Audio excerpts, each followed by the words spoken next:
제가요, 주중에 기도 부탁을 두 군데서 받았거든요. 하나는 제 친구가 뭔 어려움이 있으니까 해결되어야 하니까 기도해달라. 그렇게 문자가 왔어요. 기도했죠. 일부 예배 끝나고 화장실에 가서 잠깐 있는데 문자가 왔어요. 친구가 기도 응답됐다. 기도해줘서 고마워. 그래요. 아, 기도의 힘이 세다. 그렇게 적었죠. 또 지난 주에 우리 찬양대장님이 우리 여기 계시는 최 장로님 위해서 외국으로 가신대요. 그래서 기도해달라고 그래서 기도했는데 기도가 조금 약했는가 봐요. 서울에 계셨으면 좋았을 텐데 해외는 가지 않으시고 국내에 남게 되셨다. 두 가지 기도 제목이 응답되어서 그냥 간증하는 거예요. 하나님이 우리 기도에 들어주실 줄 믿습니다. 네. 오늘은 섬김의 비전과 관련해서 예수님이 교훈하시고 모범으로 보여주신 섬김의 모습을 함께 나누면 좋겠습니다. 우리가 설교가 끝난 후에 찬송가 220장을 함께 부르는데요. 2절 끝부분에 보면 남 섬기는 종의 도를 몸소 행해 보이셨네. 그렇게 찬송합니다. 예수님처럼 남을 섬기려면 종의 도, 종의 길을 걸어가야 한다. 이 뜻이잖아요. 그러니 다른 사람을 섬기는 일은 그 사람의 종이 되어야 하니 쉽지 않은 일입니다. 그럼에도 불구하고 오늘 말씀을 보면 예수님께서 그 힘든 남을 섬기는 그 길을 갈 수 있는 영적 교훈을 두 가지 알려주시거든요. 오늘은 말씀을 통해서 그 영적 교훈 두 가지를 함께 나누면서 우리가 매일 섬김의 비전 그렇게 이야기하고 외치는데 우리 교회가 우리 성도님들로부터 교회로부터 어떤 예수님의 교훈을 기억하고 실천해야 섬김의 비전을 이루어 갈 수 있는가, 그것을 깨닫고 결단하고 이 자리를 떠나면 좋겠습니다. 첫 번째로 예수님의 섬김은 세상의 가치관을 내려놓을 때 가능해지는 일이라 주님께서 친히 교훈하십니다. 여러분, 지금 예수님께서는요, 제자들을 데리고 예루살렘으로 올라가십니다. 목적은 십자가를 지시기 위해서입니다. 이 길을 떠나시면서 예수님께서는 반복해서 제자들에게 나는 십자가 지러 예루살렘으로 올라간다. 그렇게 말씀해 주셨지만 제자들은 예수님의 말씀을 자기들이 원하는 방식으로 곡해했습니다. 다르게 해석해 버렸습니다. 그래서 예루살렘에 가면 예수님께서 놀라운 능력이 있으시니까 그 능력으로 자신들을 지배하는 로마 사람들을 물리치시고 친히 왕이 되시리라 이렇게 생각했습니다. 그래서 지금 예수님을 따라가고 있는 제자들이 계속해서 한 가지 문제를 놓고 논쟁합니다. 그 논쟁의 핵심이 무엇인가? 9장 34절에 이렇게 기록하고 있거든요. 예수님께서 제자들에게 길에서 물으십니다. 너희들 무엇 때문에 논쟁하고 있느냐? 그렇게 물으시는데 제자들이 대답을 못하고 이렇게 기록되어 있습니다. 그들이 잠잠하니 이는 길에서 서로 누가 크냐 하고 쟁론하였음이라. 그렇게 말씀합니다. 지금 예수님은 십자가 지시러 예루살렘으로 올라가고 계시는데 제자들의 관심은 온통 누가 크냐 여기에 있습니다. 제가 원어를 찾아보니까요, 이 크다라는 말은 높다 혹은 위대하다, 그래서 크다, 이것의 비교급인데 그 의미는 영어로 말하면 최상급입니다. 그래서 영어 성경으로 보면 greatest, 가장 높은 혹은 가장 큰, 가장 위대한, 이런 말로 번역했습니다. 그러니까 지금 예수님은 십자가 지시러 예루살렘으로 올라가고 있는데 제자들의 온통 관심은 누가 가장 큰가, 누가 가장 높아서 위대한 사람인가, 그것을 두고 서로 논쟁하고 있습니다. 그래서 오늘 본문 말씀이 사실 10장 35절로부터 시작되는데요. 우리가 잘 아는 것처럼 그런 관심을 가지고 있으니까 야고보와 요한이 다른 본문에는 어머니까지 동원해서 선수를 칩니다. 예수님 앞에 나오지요. 예수님이 무엇을 하여 주기를 원하느냐 그렇게 물어보시니까 그 두 제자와 어머니가 예수님, 주님께서 예루살렘에 올라가셔서 영광스러운 자리에 앉게 되면 둘 중에 하나는 예수님 우편에, 하나는 좌편에 앉게 해 주십시오. 그렇게 요청합니다. 자신들에게 지금 제자들이 온통 관심 기울이고 있는 그 일, 가장 큰 자리, 가장 높은 자리에 앉게 해달라, 그것을 요청하였습니다. 그러자 나머지 모든 제자들이 두 제자를 보고 크게 분노하였습니다. 무슨 말인가요? 12 제자 모두가 무슨 말이냐, 너희들이 아니라 내가 바로 그 자리, 그 높고 크고 위대한 자리에 앉아야지, 이렇게 생각하고 있었다는 말입니다. 이렇게 답답한 제자들의 모습을 보시고 예수님께서 하시는 말씀이 오늘 우리가 나누는 마가복음의 말씀입니다. 먼저 42절로 44절 말씀을 보시면 예수님께서 이렇게 제자들에게 말씀하십니다. 예수께서 불러다가 이르시되 이방인의 집권자들이 그들을 임의로 주관하고 그 고관들이 그들에게 권세를 부리는 줄을 너희가 알거니와 너희 중에는 그렇지 않을지니 너희 중에 누구든지 크고자 하는 자는 너희를 섬기는 자가 되고 너희 중에 누구든지 으뜸이 되고자 하는 자는 모든 사람의 종이 되어야 하리라. 그렇게 말씀합니다. 세상의 집권자들, 권세자들이 가지고 있는 생각이 있다라는 거죠. 사실상은 지금 제자들이 그 생각을 너무도 당연하게 가지고 있고 그것을 소망합니다. 그런 세상의 생각과 가치관을 예수님께서 뒤집어 버리시는 말씀을 하십니다. 세상 사람들의 생각, 가치관, 제자들이 열망하고 있는 그 생각이 뭐냐면요, 이방의 집권자들과 고관들처럼 임의로 주관하고 권세를 부리는 것. 두 단어 모두 찾아보니까 자신이 가진 힘과 권력을 이용하여 자기들 마음대로 백성들을 다스리고 위에서 군림하고 지배한다. 그래서 온통 섬김을 받으려 한다, 이런 뜻입니다. 이것이 제자들이 지금 간절히 원하면서 논쟁하고 있는, 서로 차지하려고 하고 있는 가장 크고 높은 그런 사람의 모습이었습니다.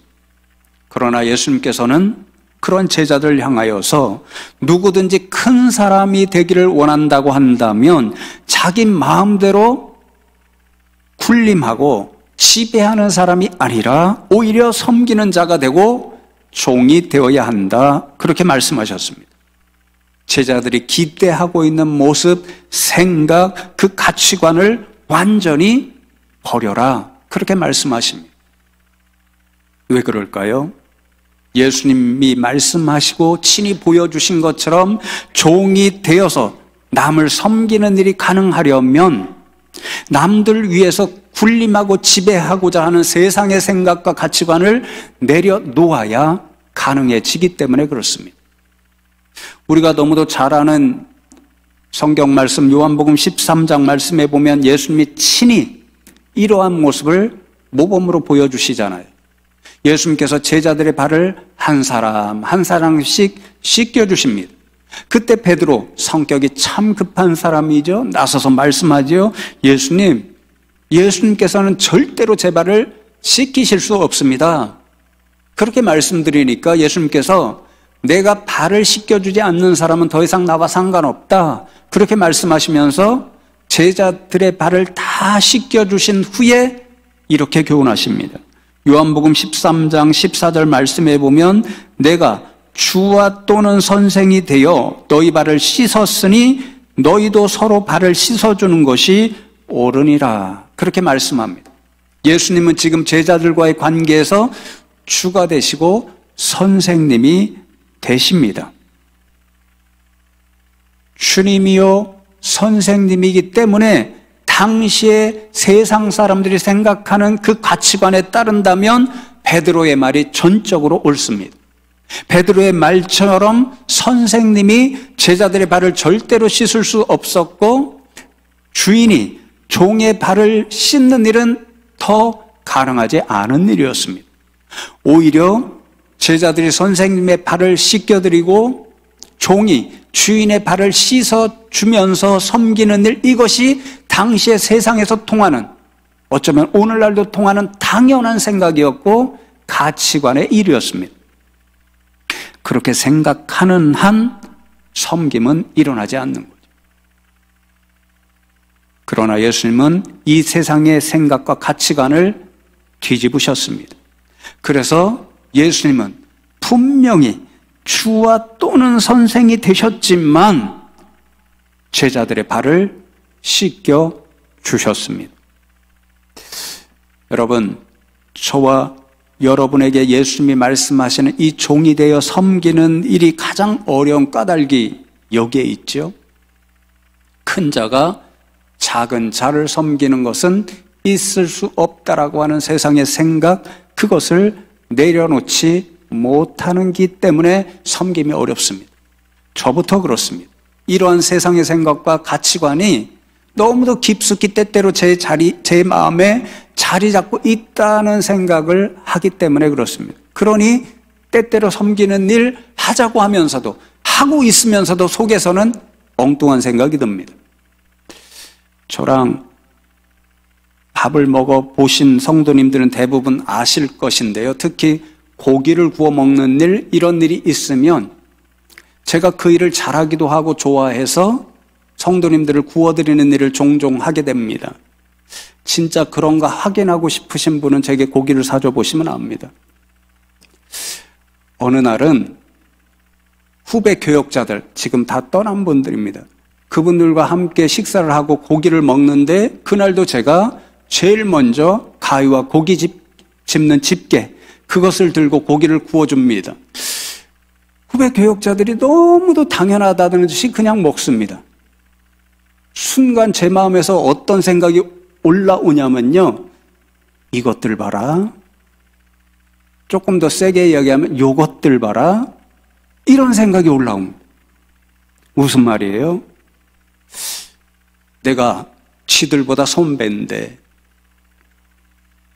이런 생각을 가지면 세상에처럼 높은 자는 작은 자, 낮은 자를 섬길 수 없다는 이런 생각을 버리지 않으면 예수님처럼 누군가의 종이 되어 섬기는 일이 가능하지 않다는 것을 이야기하는 거죠. 이런 교훈을 깨닫게 해주는 예화를 주중에 읽게 되었는데요. 이런 사람이 진짜 있었는지는 제가 확인하지 않았지만 필리핀의 아주 유명한 부자 사업가의 아들 카풍카우라는 사람이 있었다고 합니다. 이 청년이 귀한 마음을 가졌습니다. 사역자가 되어서 세상과 사람들을 섬기는 사람이 되자 이런 생각을 가지고 신학교에 들어갔습니다. 그런데 처음부터 문제가 생깁니다. 부잣집이니까 자신의 집의 화장실은 너무도 깨끗하고 좋죠. 근데 신학교의 건물이 너무 낡아서 화장실이 너무 더럽습니다. 냄새가 납니다. 그러니까 불평불만이 생겨서 어느 날 하루는 학장님께 찾아갑니다.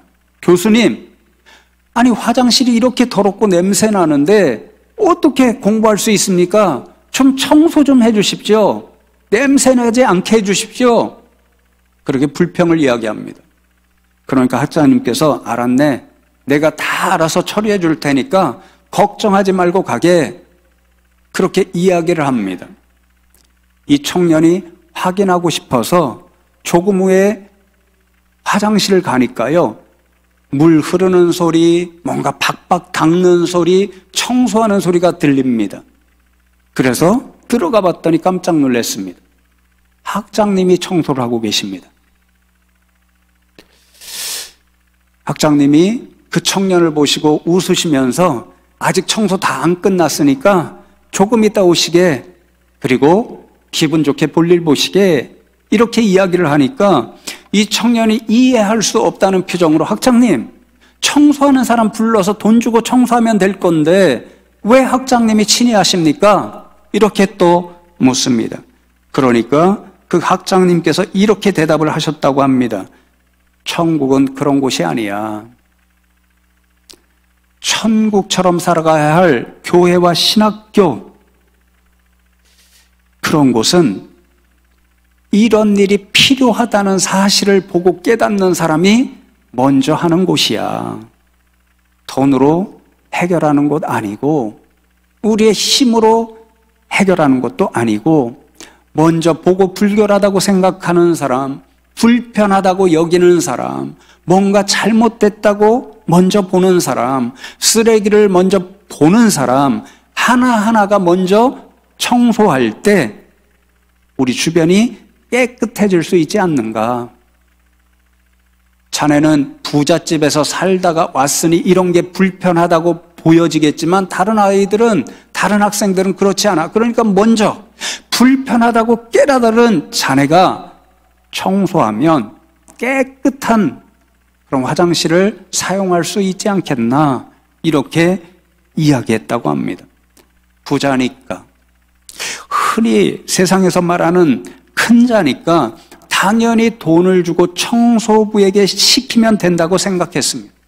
당연히 부자로 살았으니까 나 같은 부자가 어떻게 이렇게 더러운 화장실을 청소할 수 있어? 그렇게 생각했습니다. 그런데 그러한 생각이 있는 곳에는 큰 자는 작은 자를 섬길 수 없고, 나같이 귀한 사람은 이런 더러운 곳을 청소할 수 없어라고 생각하는 세상의 가치관이 자리 잡고 있는 곳에는 예수님처럼 종이 되어 섬기는 일이 있을 수 없는 거죠.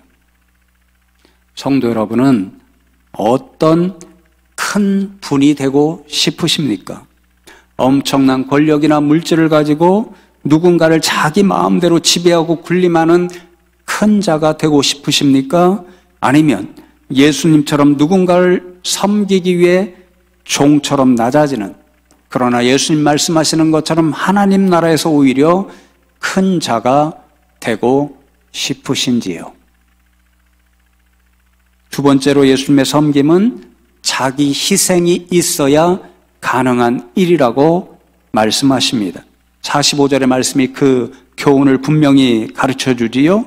인자가 온 것은 섬김을 받으려 함이 아니라 도리어 섬기려 하고 자기 목숨을 많은 사람의 대속물로 주려 함이니라. 예수님께서는 친히 자신이 지금 앞두고 있는 십자가에서 자신의 섬김의 모범이 가장 분명히 드러날 것이라고 말씀해 주십니다. 그 십자가 위에서 예수님은 많은 사람의 대속물이 되시기 위해서 자기 목숨을 희생하셨습니다. 대속물의 의미 우리가 너무도 잘 알지요. 타인의 속박에 있는 노예 혹은 죄수에게 자유를 주기 위해서 합당한 값을 치르는 일입니다. 예수님께서는 죄의 노예에 있는 우리들에게 자유를 주시기 위해서, 생명을 주시기 위해서 자신의 목숨을 값으로 치러주셨습니다. 그렇게 자신의 목숨을 희생하셨기 때문에 우리들에게 가장 큰 유익, 죄로부터 자유하는 구원의 선물을 예수님이 주셨습니다. 그러므로 예수님께서 십자가에서 보여주신 섬김의 모범은 우리에게 무엇을 알려줍니까? 자신의 목숨까지도 희생하심으로 남에게 유익을 끼치는 것이 바로 섬김의 궁극적인 모습이라는 것을 우리들에게 친히 보여주셨습니다. 그리하여 예수님처럼 자신을 희생하지 않고는 남의 종이 되어 섬기는 일이 가능하지 않다는 것을 분명히 교훈해 주십니다. 여러분, 예수님의 교훈을 우리의 실생활에서 금방 예로 깨달을 수 있습니다. 요즘 제가 성도님들의 모습을 보시면서요, 조금 기쁜 생각이 드는 그런 일이 있습니다. 코로나가 지나면서 우리 성도님들이 요즘 보니까요, 서로 종종 이전보다 훨씬 많이 서로 밥을 사주시고 먹고 교제하시는 일이 있더라고요. 보기 참 좋습니다. 왜냐하면 성경도 분명히 보여주고 초대교회 역사도 분명히 보여줍니다.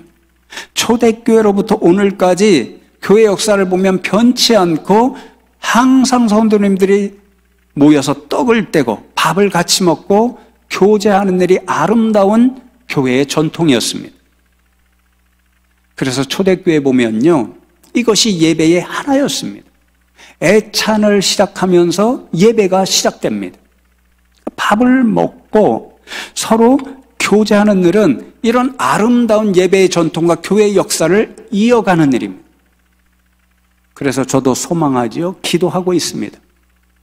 내년부터는 우리 교회 식당이 다시 열리면 좋겠다. 또 봉사하겠다는 분들도 먼저 저한테 말씀을 주시고, 저는 말 한 바도 없는데 소문이 전해져서 어떤 성도님들이 와서 목사님 내년부터 진짜 식당 여는 거죠?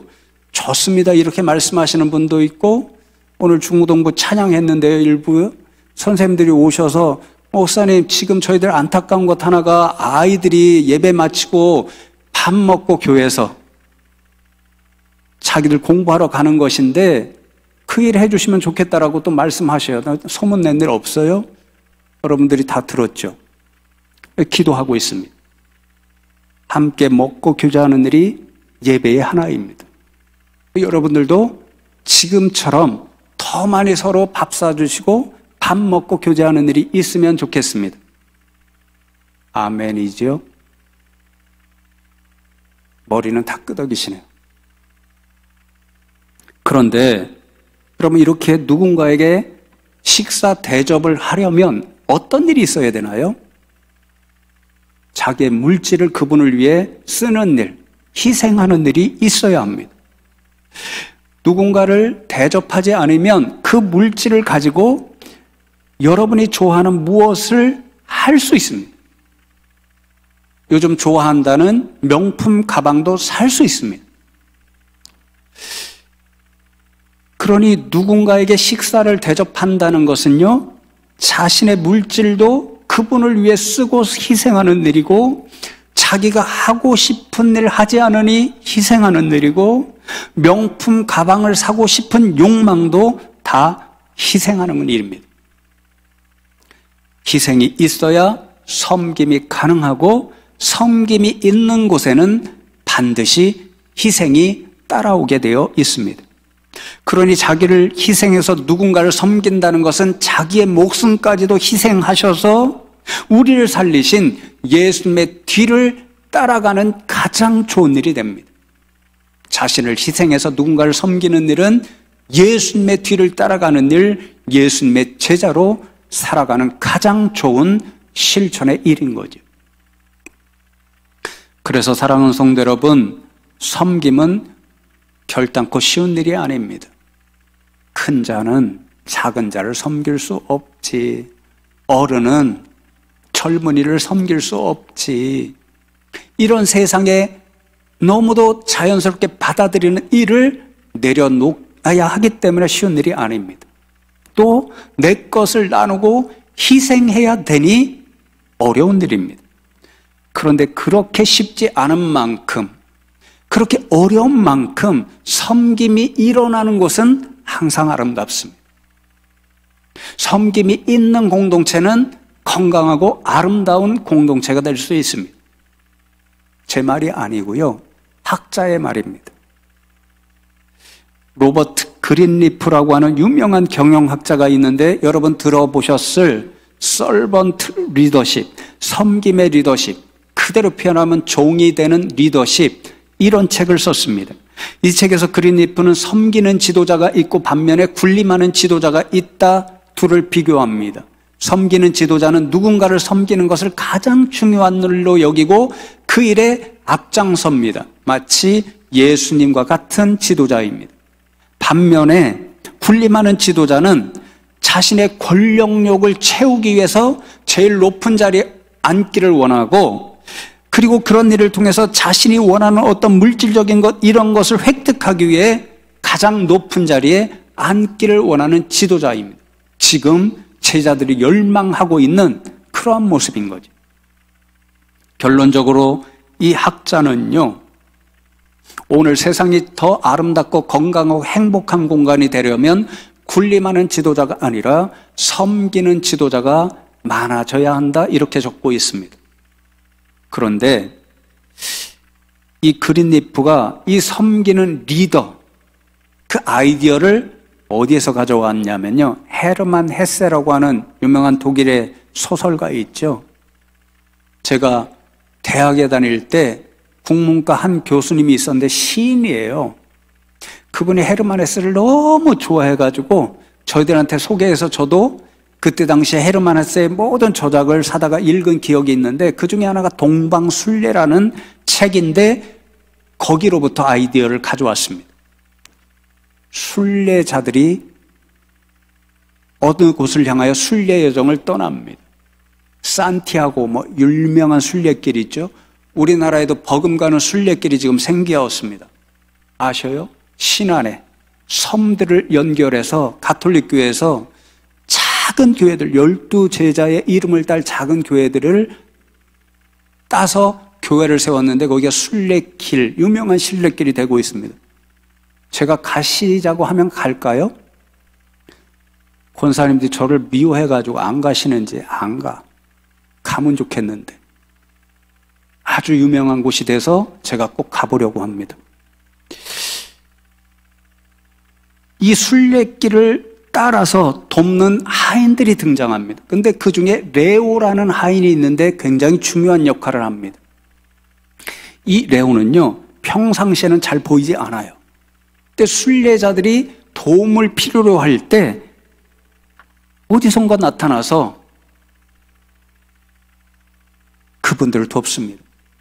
식사 준비를 가장 먼저 열심히 하고, 또 순례자들이 이것저것 필요해서 심부름을 시키면 가장 앞장서서 심부름을 해줍니다. 저녁에는 노래를 부르거나 악기를 연주해서 순례자들이 하루 종일 걷느냐고 지쳐 있잖아요. 그 지친 마음을 편안하게 해주고 위로해 줍니다. 순례자들은 이 레오가 가장 이상적인 자신들을 돕는 하인이라 생각해서 너무 좋아했고, 작은 일이, 도움의 일이 필요하면 항상 제일 먼저 레오라고 하는 이 하인을 찾았습니다. 그런데 어느 날 그 레오가 아무 말도 없이 갑자기 사라졌습니다. 순례자들이 다 당황하고 난리가 났습니다.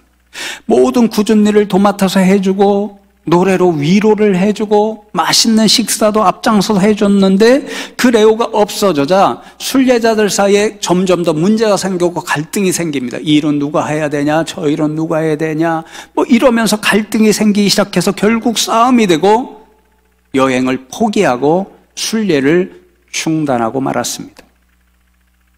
오랜 시간이 지난 다음에 그 순례에 참여했던 한 순례자가 본부에 가서 좀 야단 맞을 일이 생겨서 본부를 찾게 되었는데 그곳에서 깜짝 놀랐습니다.